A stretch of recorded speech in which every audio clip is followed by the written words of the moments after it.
जय श्री कृष्णा। राधे राधे। पुरुषोत्तम मास महात्म्य 13वां अध्याय। ऋषि कहने लगे कि हे सूत जी, राजा दर्धनवा को पुरुषोत्तम के सेवन से राज्य, पुत्र, पौत्र और पतिव्रता स्त्री कैसे मिली, और योगियों को भी अति दुर्लभ विष्णु लोक उन्हें कैसे प्राप्त हुआ। इसीलिए आप विस्तार से इस इतिहास को कहिए। सूत जी बोले, हे ब्राह्मण, आकाश गंगा की तरह पवित्र करने वाली सुंदर पुरानी दृढ़धनवा की कथा मैं तुमसे कहता हूँ। हेहय देश का चित्रधनवा नाम से विख्यात राजा हुआ। उसका पुत्र महातेजस्वी, सब गुणों से युक्त, सत्य बोलने वाला, धार्मिक दृढ़धनवा नाम से विख्यात हुआ। वह दृढ़धनवा अंगों सहित चारों वेदों को पढ़कर विधि पूर्वक गुरु की पूजा कर दक्षिणा देकर पिता के नगर को गया। अपने नगर में रहने वालों को नेत्रों का आनंद उत्पन्न करते हुए अपने पिता चित्रधनवा को प्रसन्न किया। अब राजा चित्रधनवा अपने मन में विचार करने लगा कि स्त्री घर पुत्रादि छोड़कर मुझको भी वन में जाकर हरि सेवन करनी चाहिए। ऐसा मन में विचार कर समर्थ राजा दर्धनवा को राज्यपाट सौंपकर विरक्त होकर पुलह ऋषि के आश्रम में चला गया। वहां जाकर तप करने लगा। कितने ही काल तक तप करके चित्रधनवा हरि के धाम को चला गया। दर्धनवा ने जब अपने पिता की वैष्णवी गति को सुना, तब अपने पिता की और्ध्व देहिक क्रिया की, फिर नगर में राज्य करने लगा।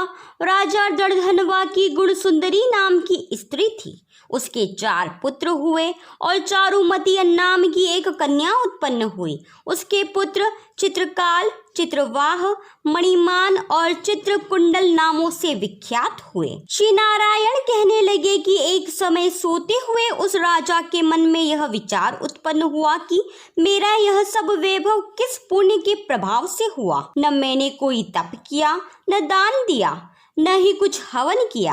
अपने इस भाग्य का कारण किससे पूछूं? राजा के इसी विचार में सारी रात्रि व्यतीत हो गई।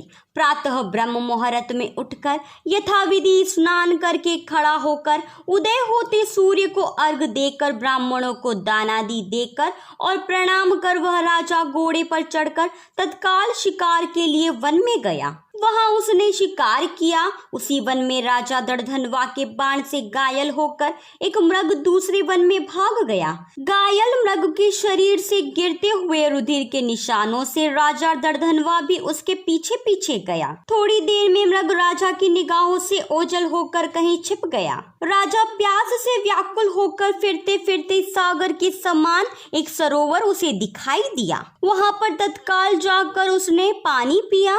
वहीं उसने अत्यंत घनी छाया वाला वट वृक्ष देखा। उसकी जटा में घोड़े को बांध राजा वहां पर बैठ गया। वहां पर वाणी बोलता हुआ एक शुक्ल पक्षी तोता आया।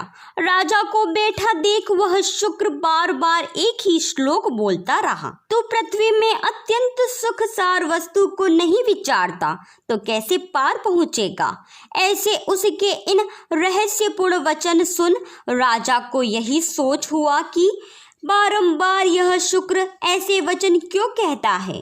क्या यह शुक्र देव जी हैं? मुझ मूढ़ को संसार सागर में डूबे हुए देख हमें श्री कृष्ण का भक्त समझ हम पर कृपा कर उद्धार करने आए हैं।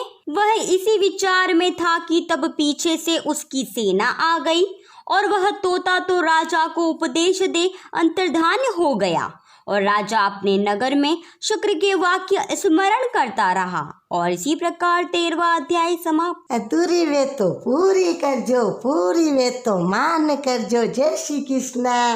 राधे राधे।